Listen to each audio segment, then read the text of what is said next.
आज बनवूया मोड आलेल्या वालाची सुकी भाजी। नमस्कार, मी पूनम। तुम्हा सगळ्यांचं पूनम रेसिपी मध्ये स्वागत आहे।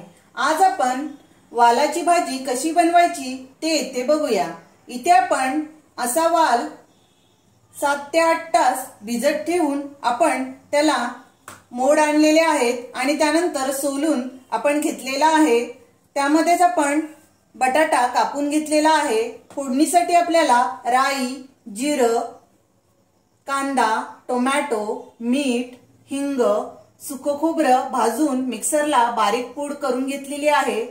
कोथिंबीर, लाल मिरची पावडर, हळदी पावडर, आलं लसूण पेस्ट, धनिया पावडर आणि गरम मसाला। इथे आपण फोडणीसाठी कढईमध्ये 1 पळी तेल टाकलेला आहे।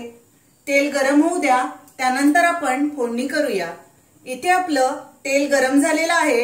त्यामध्ये आपण जिरं टाकून घेऊ। अर्धा चमचा जिरं टाकलेला आहे। अर्धा चमचा राई टाकून घेतलेली आहे। राई आणि जिरं 2 मिनिटं तडतडून घेऊया। त्यामध्येच आपण हिंग टाकून घेऊ। इथे आपण थोडासा हिंग टाकून घेतलेला आहे। इथे आपण 1 कांदा बारीक कापून घेतलेला आहे। मीडियम आकाराचा कांदा कापून घेतलेला आहे।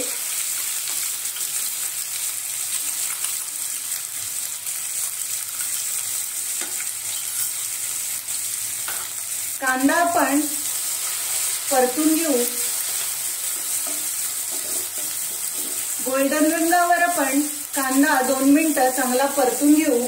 त्यामध्येच आपण चवीनुसार मीठ टाकूया। 1 चमचा साधारण मी मीठ टाकलेला आहे।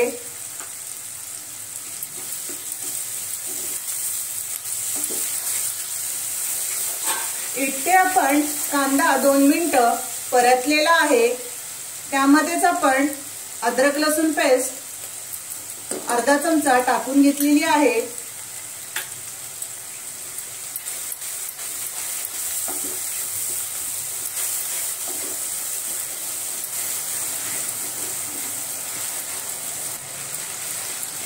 इथे बघा कांद्याचा कलर बदललेला आहे। आता आपण त्यामध्ये टोमॅटो टाकून घेऊ। साधारण आपण मीडियम आकाराचा 1 टोमॅटो टाकलेला आहे। टोमॅटो ही आपण मऊ होईपर्यंत परतून घेऊ। इथे आपला टोमॅटो मऊ झालेला आहे। त्यामध्ये आपण मसाले टाकून घेऊ। अर्धा चमचा हळदी पावडर, त्यामध्येच आपण 1 चमचा धनिया पावडर टाकून घेऊ आणि लाल मिरची पावडर तुम्हाला किती तिखट हवंय तसं तुम्ही टाका। मी ते साधारण 1.5 चमचा लाल मिरची पावडर टाकलेली आहे। आता आपण सर्व मसाले परतून घेऊया। इथे आपण 2 मिनिटं मसाले चांगले परतलेले आहेत। आता त्यामध्ये आपण वाल आणि बटाटा स्वच्छ धुवून घेतलेला आहे तो त्यामध्ये टाकून घेऊ आणि इथे आपण परतून घेणार आहोत। इथे आपण 1 मिनिट वाफ काढूया। झाकण ठेवलेलं आहे। इथे आपण एक चांगली वाफ घेतलेली आहे। आता त्यामध्ये आपण पाणी टाकून घेऊ।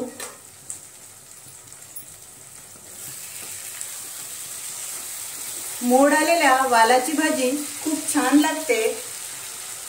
इथे आपण साधारण शिजण्यासाठी 2 ग्लास पाणी टाकूया।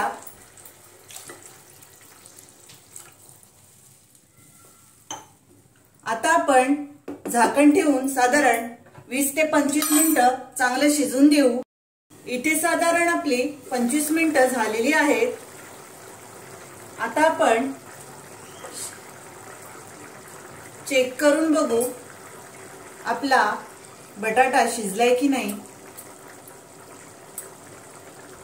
इथे बघा आपला बटाटा शिजलेला आहे आणि वालही आपले शिजलेले आहेत।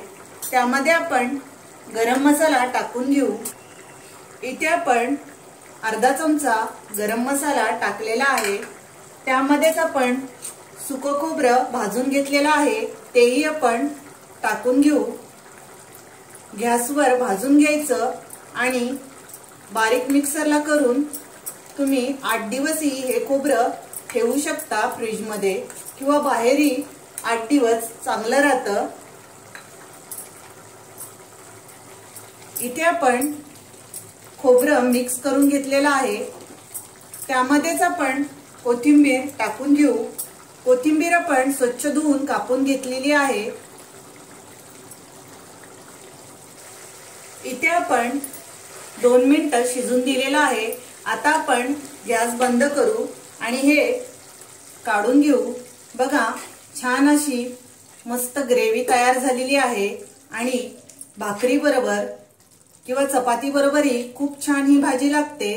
तुम्ही टिफिनलाही अशी भाजी देऊ शकता। इथे आपली मोड आलेल्या वालाची भाजी तयार आहे। तुम्ही माझी ही रेसिपी नक्की ट्राय करा। भाकरी बरोबर किंवा चपाती बरोबर तुम्ही अशी भाजी नक्की ट्राय करा, नक्कीच बनवा। राईस बरोबरही खूप छान लागते आणि टिफिनला अशी भाजी तुम्ही देऊ शकता। माझी रेसिपी आवडली असेल तर लाईक करा, शेअर करा आणि माझ्या चॅनलला सबस्क्राइब करा। Thank you.